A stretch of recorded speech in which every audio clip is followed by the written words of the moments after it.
Televidentes, muy buenas noches, bienvenidos al noticiero Emisión Estelar. La violencia en las cárceles no ha cesado y se revela el detonante de la brutal matanza. Gisela. Rocío, amigos, el país está alarmado por esta estremecedora situación y también por las otras muertes violentas que se han registrado en el país desde que empezó el año, que ya suman 300 con un asesinato en Santo Domingo. Continuamos informando, amigos. Antes les contamos que Andrés está en una jornada especial, por eso no está esta noche con nosotros. Y seguimos para contarles que la violencia y el pánico se vivió en la cárcel de Guayaquil. Cerca de 200 reos intentaron fugar en la madrugada de este jueves, aunque 14 lo lograron inicialmente, después fueron recapturados. Mauricio Ceballos tiene la cronología de lo ocurrido. Vamos a ver. Un grupo de reos amotinados en el pabellón de mediana seguridad alertaban de lo que iba a suceder. Esto se registraba a las 3 de la mañana en la Regional 8. Los internos, a través de llamadas, pedían ayuda. Nosotros lo único que necesitamos es ayuda. Queremos que nos cambien de aquí, este pabellón, porque nos quieren matar. Dicen que varios grupos tenían una consigna, que era el atacar a los enemigos y terminar con ellos. Porque nosotros no queremos morir, nosotros también necesitamos salir de aquí y estar con nuestra familia. Ya mucha masacre, y esto va a seguir de largo si nos dejan aquí. Si nos dejan aquí, esto va a seguir de largo. Rompieron una de las mallas del pabellón y comenzaron a escapar.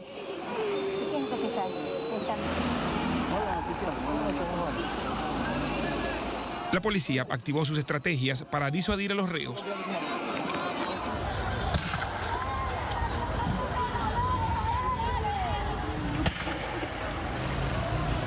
Y recapturar a los 14 que fugaron a 1 kilómetro de distancia del lugar. ¡Están matando adentro!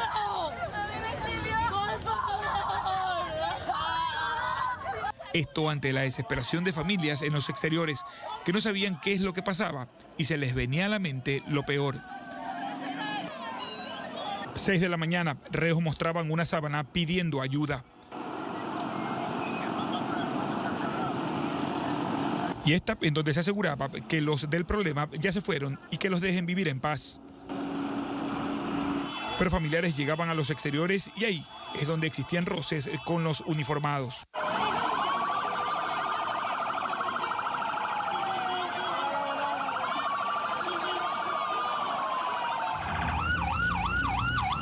Los nervios se apoderaban de ellos, sobre todo al ver una ambulancia salir.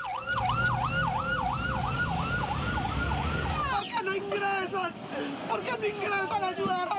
Mi hijo me está llamando, está solo en mi pabellón y lo están matando. El nerviosismo se plasmaba en letreros. Queremos para que nosotros entramos comida para nuestros presos, porque no hay que nadie lo dé el resultado, nada. Nosotros estamos acá afuera. La incertidumbre los lleva a la desesperación y al pensar lo que ha ocurrido con sus familiares.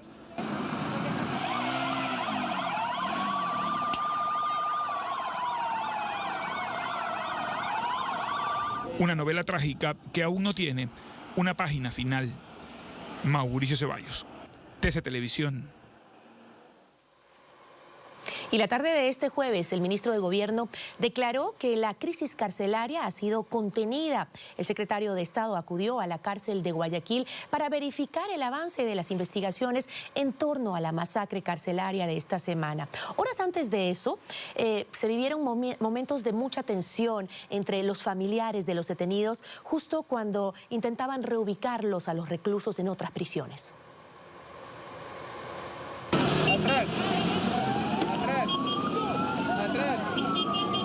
Bajo un fuerte contingente policial y militar, cerca del mediodía del jueves fue reubicado un grupo de prisioneros de la cárcel regional de Guayaquil. Los detenidos fueron trasladados a la penitenciaría, ubicada a unos 800 metros de la regional, y a la cárcel de Babahoyo, en la provincia de Los Ríos. Horas después, el ministro de Gobierno declaró que la crisis carcelaria ha sido contenida. El secretario de Estado compareció ante los medios en los exteriores del reclusorio de la vía a Daule, luego de evaluar la situación y conocer el avance de las investigaciones en torno a los graves incidentes. Por ahora ya la crisis ha sido contenida, estamos en el proceso de mitigación en este momento y digamos, luego pasemos a una fase de, ojalá ya de normalización. Pese a lo manifestado por el ministro, 72 horas después, aún hay focos de violencia incontrolables en los recintos carcelarios, de acuerdo al comandante general de la policía. Nosotros tenemos que respetar los derechos de todos, pero actuaremos con la firmeza que corresponde. Pero entre esos derechos también demandamos los derechos de los policías. Estamos por más de 72 horas acá en un tema prolongado ya, que queremos que exista una solución. Los detenidos que fueron trasladados pertenecen a los pabellones de mínima seguridad. El número total de prisioneros que fueron reubicados aún no se confirma. Policías que participaron en el operativo al mediodía del jueves informaron que fueron cerca de 32 reclusos. El alcalde del Cantón Babahoyo, Carlos Germán, evidenció su preocupación por el anuncio del traslado. Hago un llamado a las autoridades de gobierno con competencia en la materia para que reconsideren su decisión y sean conscientes de que la cárcel de Babahoyo no presta las condiciones suficientes para recibir a más PPLs, peor aún, de ese nivel de peligrosidad. El ambiente exterior en las cárceles es de tensión. Entre familiares de los internos, los parientes de los presos piden información del estado de salud de sus seres queridos. Para que nosotros entramos comida para nuestros presos. Tengo los mensajes de mis hijos que se están despidiendo, diciendo que me aman mucho. Señor presidente, le suplicamos que haga un estado de excepción ya. Dé la orden para que ingresen adentro, porque yo tengo a mi hijo allá y estoy sufriendo. Reubicar a los internos tendría como intención separar a los miembros de las bandas delincuenciales que operan en el interior de las cárceles para evitar riñas o confrontaciones. En el 2020, durante el estado de sección carcelaria, en 2 meses las autoridades penitenciarias reubicaron a 3.500 internos en otras cárceles del país. Desde la penitenciaría del Litoral se movió a 930 privados de libertad que estaban identificados con la banda de los Lagartos. Frente a la peor crisis carcelaria que vive el país, se activaron los comités de emergencia. El gobernador del Guayas lideró el Comité de Seguridad Permanente en la provincia, junto a la Fiscalía, Fuerzas Armadas y la Policía. Se revisan estrategias que impidan nuevos amotinamientos. José Luis Calderón, TC Televisión. Y a pesar que se ha retomado el control del Centro de Rehabilitación Social de Cotopaxi, existe un ambiente de tensión. Afuera del penal, familiares de los internos esperan información del estado de salud de los detenidos. En este grupo de personas, familiares de los privados de la libertad, estaba Rosa Bautista. Sabía que su hijo obtendría la libertad el miércoles, pero se produjo el segundo incidente en la cárcel de Cotopaxi. La incertidumbre y la angustia la embargaron mientras se desarrollaban los hechos violentos dentro. Ella se amaneció hasta este jueves en los pastizales de los alrededores de la cárcel, pero ni la libertad y peor noticias de su hijo obtuvo. Hoy noche, aquí con frío, pobre mi hijo también no tendrá que comer adentro. O yo que sé estará muerto eso también. Este grupo de policías durante estas últimas horas tuvo una gran responsabilidad: devolverle el orden al interior del Centro de Rehabilitación Social de La Tacunga. Luego de que la noche del miércoles se produjera el segundo percance, los militares y policías se encargaron del resguardo externo e interno, peinaron la zona, inclusive con sobrevuelo de helicóptero, ante la alerta de que un nuevo incidente se produciría. No hubo mayor importancia, no hubo tampoco heridos. Solo con eso bastó para restablecer el orden. En tanto, autoridades locales mantuvieron reuniones del Consejo de Seguridad en la gobernación de Cotopaxi, ordenado por el presidente de la República en las últimas horas. El diagnóstico de la situación actual de la seguridad y obviamente que no se replique a la ciudadanía esta situación. Ante las alertas, hasta el cierre de nuestra edición, no se reportó ningún altercado en el Centro de Privación de Libertad. Alcibia de Sonofre, TC Televisión. 3 días después de la masacre en las cárceles de Guayaquil, Cuenca y Latacunga, se revelan los factores que desencadenaron este baño de sangre en los centros de rehabilitación y quienes lo lideraron, según la policía.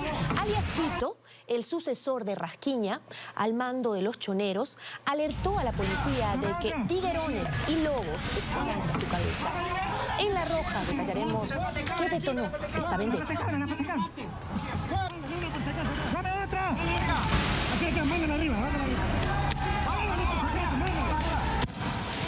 Y seguimos para contarles que el hacinamiento y la falta de guías penitenciarios es uno de los grandes problemas que enfrenta el sistema carcelario, que registra una sobrepoblación del 24% de 38.000 reos, que es su capacidad. En el Ecuador hay 37 centros de privación de libertad a escala nacional y 11 centros de adolescentes infractores. Los más grandes son el Centro de Privación de Libertad de Cotopaxi, seguido por el de Azuay y luego el de Guayas. Actualmente existen más de 38.000 personas privadas de la libertad en las cárceles, cuando la capacidad es para un poco más de 28.000 personas. Es decir, existe un hacinamiento del 29%, lo que dificulta a las autoridades tener el control. Según las autoridades carcelarias concentradas en el SNAI, en el país hay 1.483 guías y debería haber 2.386. La norma técnica habla que aproximadamente tiene que haber un agente de seguridad penitenciaria para 10 personas privadas de la libertad. Son los mismos internos quienes presumen en sus redes sus privilegios tras las rejas, fiestas con celulares, alcohol y hasta armamento pesado. En sus celdas además tienen televisores, PlayStations, laptops, entre otros. Hay celdas que tienen aire acondicionado, hay celdas que tienen hasta césped sintético para no ensuciarse los pies, hasta computadoras. Te lo entrega un funcionario que te lo ingresa, o te lo entrega el mismo guía que lo ingresa, o las personas del economato, o las personas que son los que ingresan a dar la comida a los pabellones. Según los internos, aquí se paga por ingresar objetos, pero también se paga para que no se los quiten.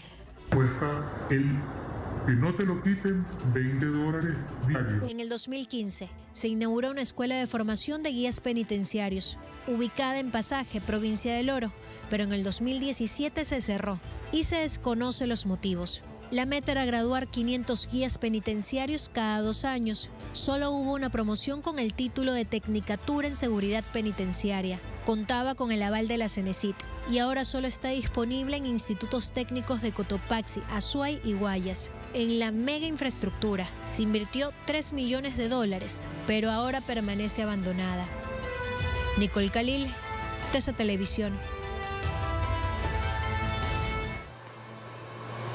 De los 34 muertos en la cárcel de Cuenca, 18 fueron decapitados. Dramáticos momentos de dolor se vivieron en la morgue entre los familiares, quienes exigen justicia. Desde muy temprano, los familiares de los internos asesinados en el Centro de Rehabilitación Social de Turi llegaron a retirar los cuerpos. Algunos vinieron con las carrozas fúnebres desde la ciudad de donde son oriundos. De nuestro hijo, que reclamamos como padre y como madre lo que ha sucedido en este carcelario de aquí de Cuenca, que nuestros hijos nos los han trasladado digamos en la provincia de Babahoyo, aquí a esta provincia, para encontrarlos, recogerlos hechos pedazos, muertos. ¿Cómo puede ser posible eso? Poco a poco iban saliendo los familiares luego de realizar los últimos trámites para retirar los cadáveres. El dolor era visible. Muchos evitan hablar por miedo a represalias. Sin embargo, quienes lo hicieron piden justicia. Entonces nosotros queremos como padre o como madre, todos queremos justicia, que esto no puede quedar así. Con esto no son los animales ahora que los maltratan, hay justicia, peor para un ser humano. Que tiene que dar respuesta el gobierno de todo esto, ¿no? Que por qué no les ayudaron cuando ellos pedían que les ayude antes, porque ellos pedían ayuda y no se les escuchó. Ellos desde mucho más antes, ellos pedían que se les ayude y no se les escuchó a ellos. Aún faltan más de 10 cuerpos que sean retirados del centro forense, por lo que familiares continúan llegando hasta este lugar. Lipsia Álava, TC Televisión, el canal de las noticias. Creo que ha llegado el momento de hacer una intervención profunda. Hay que pensar ya en declarar un estado de excepción en algunas cárceles del país o en todas las cárceles del país, en todo el sistema carcelario.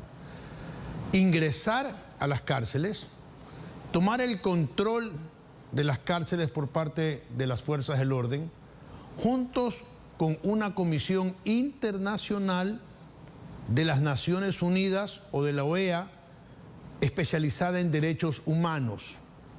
Ingresar, tomar el control, hacer una evaluación total de lo que está ocurriendo, del hacinamiento, del ingreso de productos que no deben ingresar, del trato a los presos, todo, una evaluación completa. Y luego de esa evaluación, salir y repensar toda una estructura legal y jurídica que vaya a la Asamblea y se apruebe, para tener un sistema carcelario que realmente valga la pena y no ocurra lo que está ocurriendo.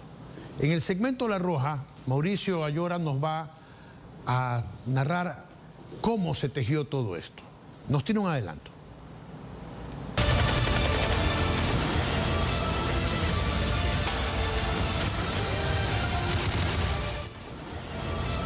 Señoras y señores, atención, porque habrían caído ya y tendrán que responder por ese cruel asesinato. ¿Recuerdan cuando mataron al dueño de las peluquerías en Cayambe? Pues ya están tras las rejas y tendrán que responder a la justicia. Más adelante con todos los detalles.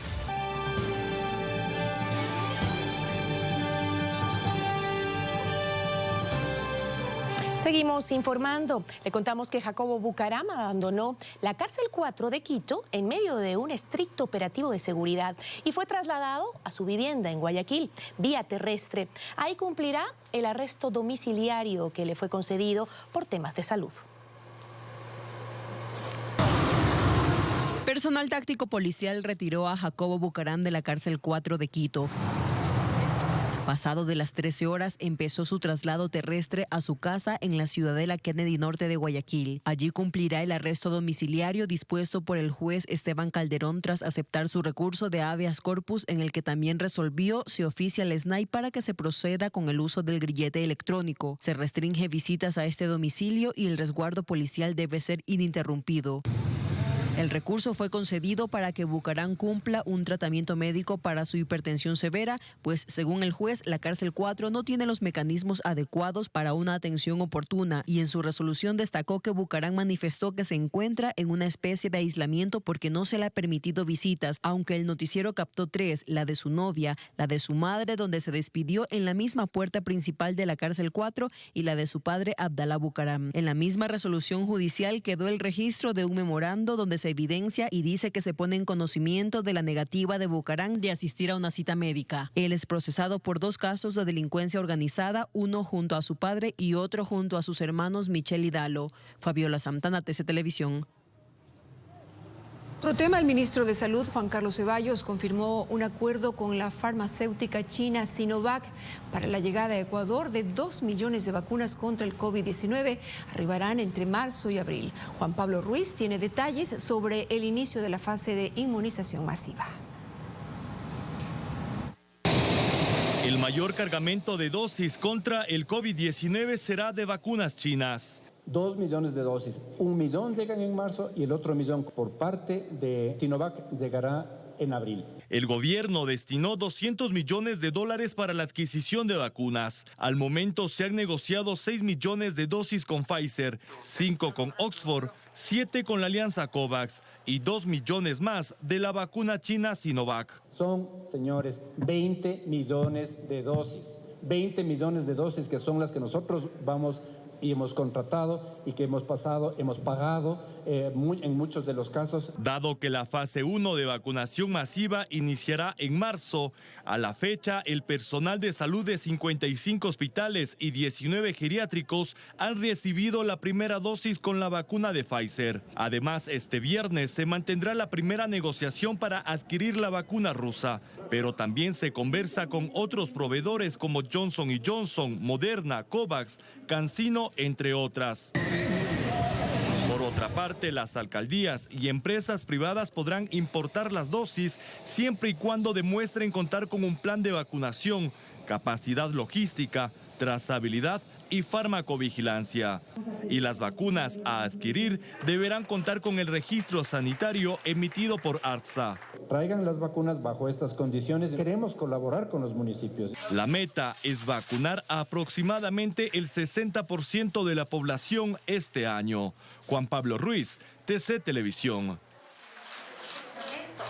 El pedido de los municipios del país de importar vacunas contra el COVID-19 de manera directa se complica para Cuenca. El alcalde Pedro Palacios dijo que ha recibido una respuesta negativa del laboratorio internacional Pfizer para comprar las dosis para su población.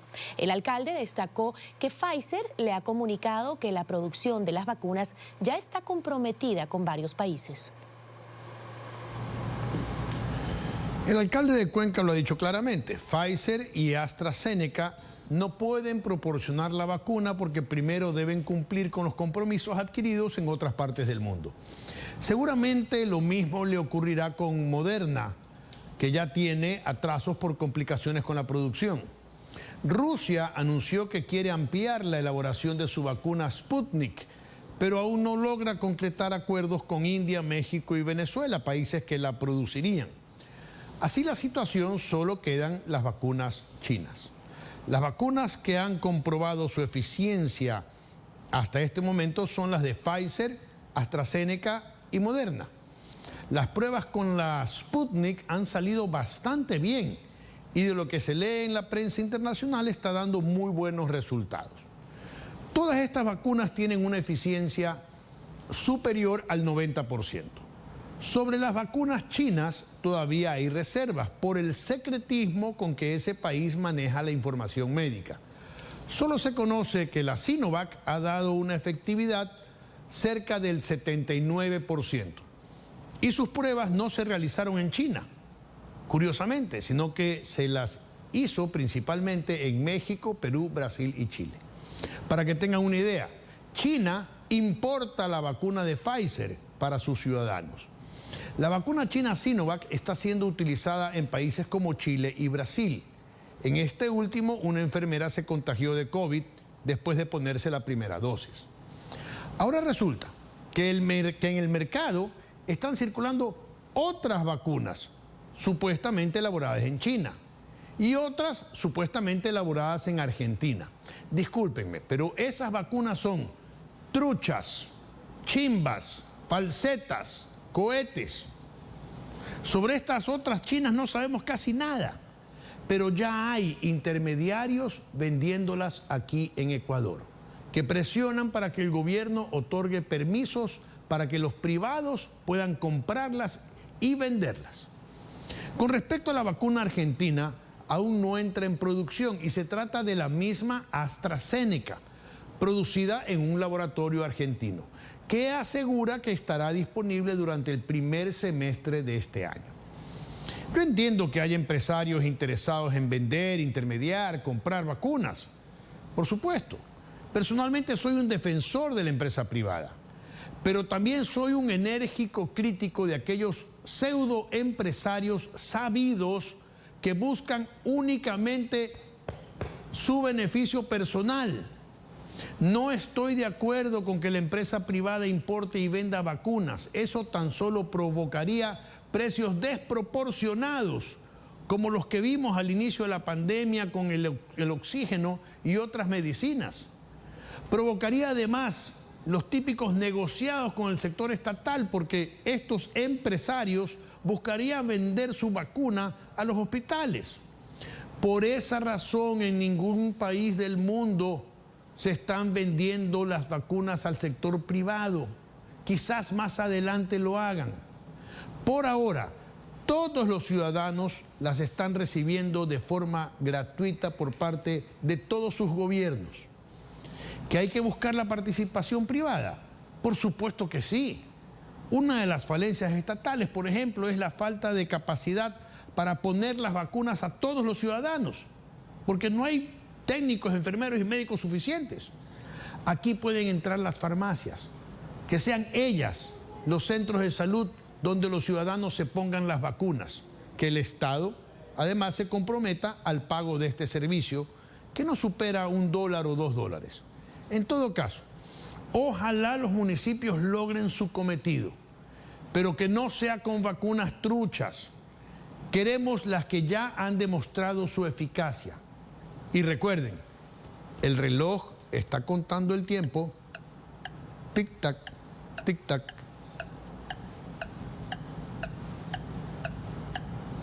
Seguimos, amigos. De manera virtual se desarrolló la 5ª Cumbre Extraordinaria de Presidentes de Prosur, un espacio creado para favorecer la integración de Suramérica. El presidente Lenín Moreno participó en este diálogo de alto nivel que abordó los retos que ha representado la pandemia para la región. Se analizaron importantes temas y estrategias para enfrentar la emergencia sanitaria.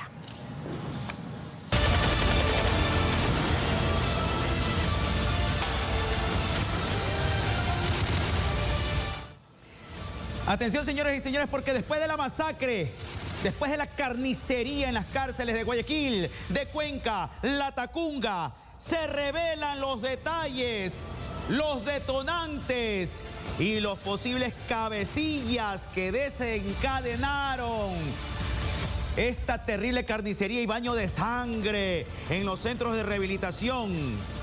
Según la policía, alias Fito, sucesor de Rasquiña al mando de los choneros, alertó a la policía que tiguerones y lobos querían su cabeza.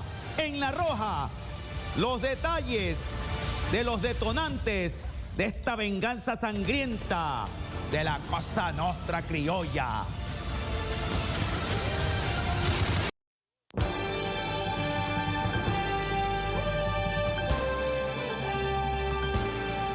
Gracias por continuar junto a nosotros. El represamiento del río Coca, que generó gran preocupación en la Amazonía, se desfogó. Así lo confirmó la Secretaría Nacional de Gestión de Riesgos. En estos momentos el agua fluye con normalidad en la antigua cascada de San Rafael.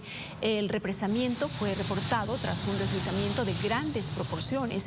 El fenómeno está ligado al proceso natural de erosión regresiva del río Coca. Ahí están las imágenes.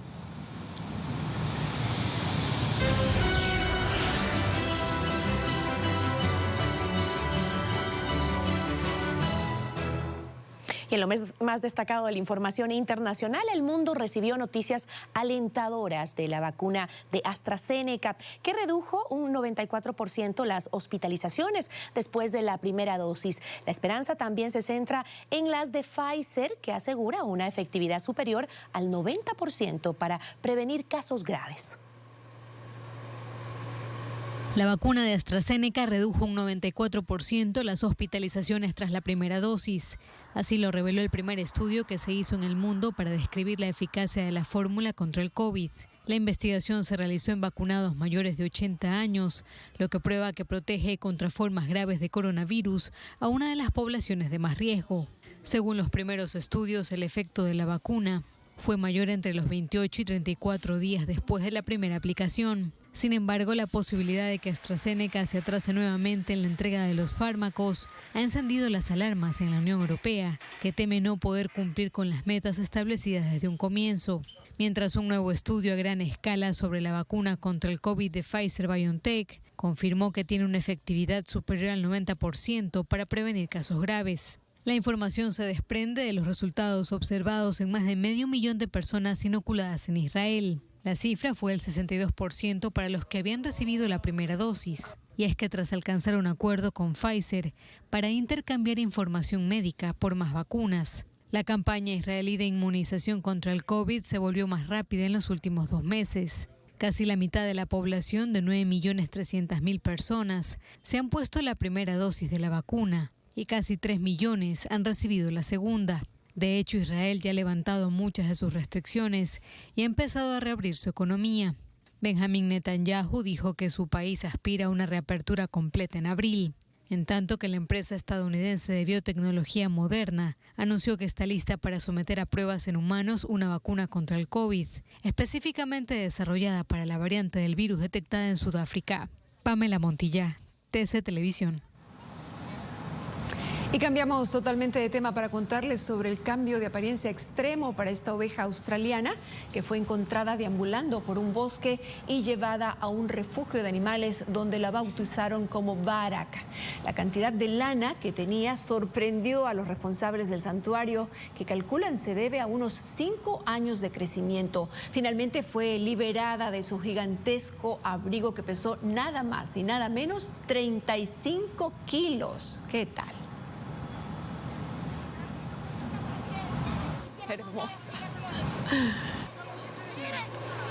Bueno, y llegó la hora de hacer contacto con Carlos Vera.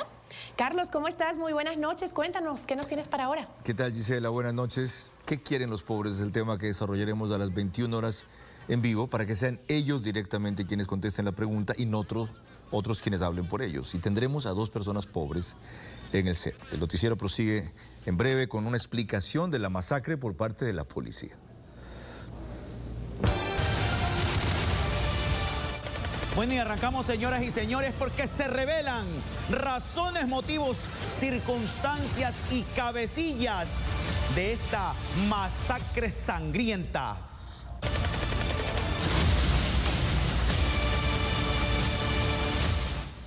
22 de febrero. La tarde del 22 de febrero, alias Negro Willy, líder de la banda de los Tiguerones, ordenó el ingreso de 2 armas de fuego a la prisión de Guayaquil para que alias Cuyuyuy asesine a José Adolfo Macías Villamar, alias Fito, sucesor del asesinado líder de los choneros, Rasquiña.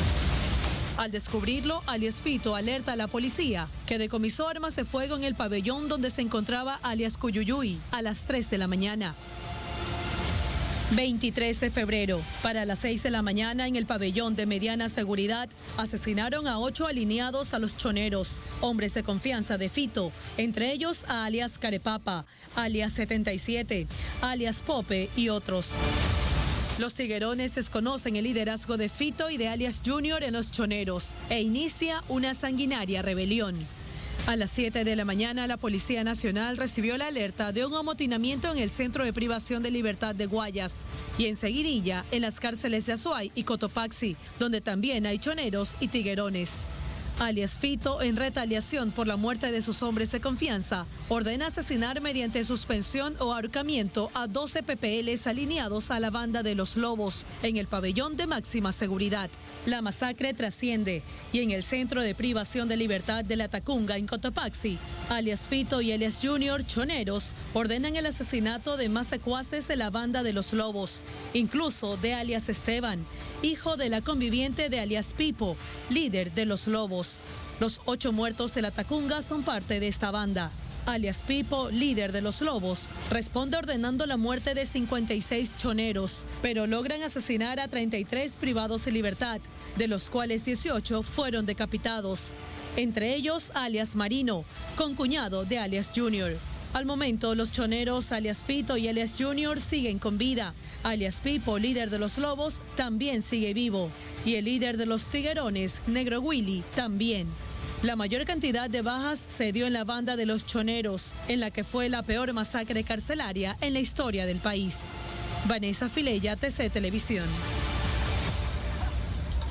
Bien, y para que no se repita la matanza sangrienta, se empezó ya a ejecutar el traslado, señoras y señores, de PPLs de Guayaquil a otros centros penitenciarios. Veamos las imágenes, señoras y señores. Hace pocos minutos, ese es el último bus que salió hace pocos minutos del Centro de Privación de la Libertad de Guayaquil, en medio de un control policial y también de familiares y parientes. Se está retirando a la gente para evitar o que sean víctimas de nuevos ataques o que protagonicen una nueva matanza sangrienta. Vamos en vivo, tenemos imágenes en vivo. En este momento, cierta tranquilidad, aparente tranquilidad. Vamos a utilizar un oxímoron, tensa calma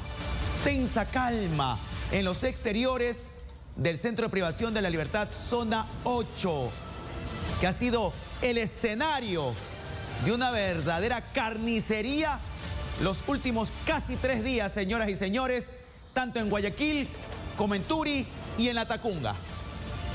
Esas son las imágenes. Nuestros equipos permanecerán allí y en caso de ser necesario, romperemos señal y transmitiremos al público lo que acontezca. Seguimos informando. Nos vamos a Quito. Capturaron a 2 extranjeros involucrados en el asesinato del dueño de peluquerías en Cayambe. En el sur de Quito, en las casas donde se escondieron después de asesinar al peluquero, fueron detenidos los ciudadanos extranjeros. Se logró con la ubicación de estos 2 responsables en la ciudad de Quito, en el distrito metropolitano.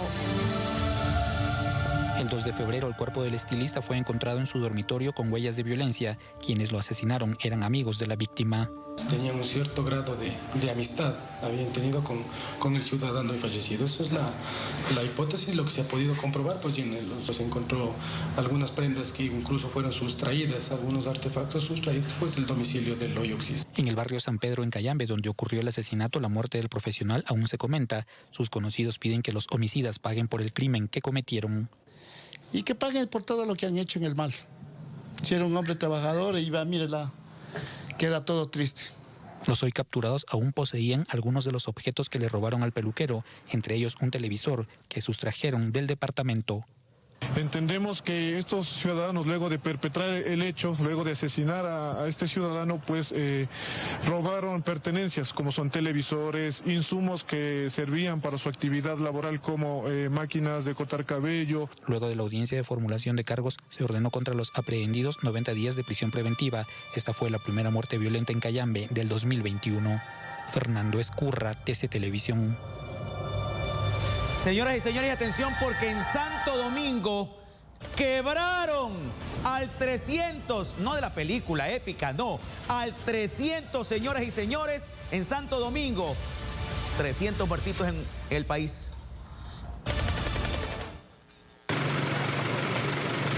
Varios impactos de bala cegaron la vida de un hombre de aproximadamente 45 años de edad en el sector 4 de la Santa Marta. El occiso fue asesinado a escasos metros de su domicilio. Se conoce que el asesinato fue al estilo sicariato. Los responsables del hecho habrían alquilado una vivienda cerca del domicilio del Hoyo Oxiso para darle seguimiento y cometer el crimen. Ya están articuladas las primeras investigaciones para dar con los posibles autores de este hecho.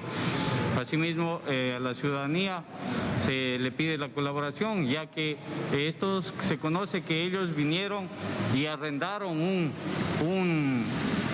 cuarto en donde se hospedaron algunos días justamente para cometer este hecho de sangre que ocurrió el día de hoy. Según información preliminar de la Policía Nacional, se conoce que el fallecido se dedicaba al expendio de sustancias sujetas a fiscalización y registraba antecedentes penales. Personal de medicina legal llegó hasta el lugar para hacer el levantamiento del cadáver. Señoras y señores, 3 de los 4 procesados por peculado en el caso Ispol con prisión.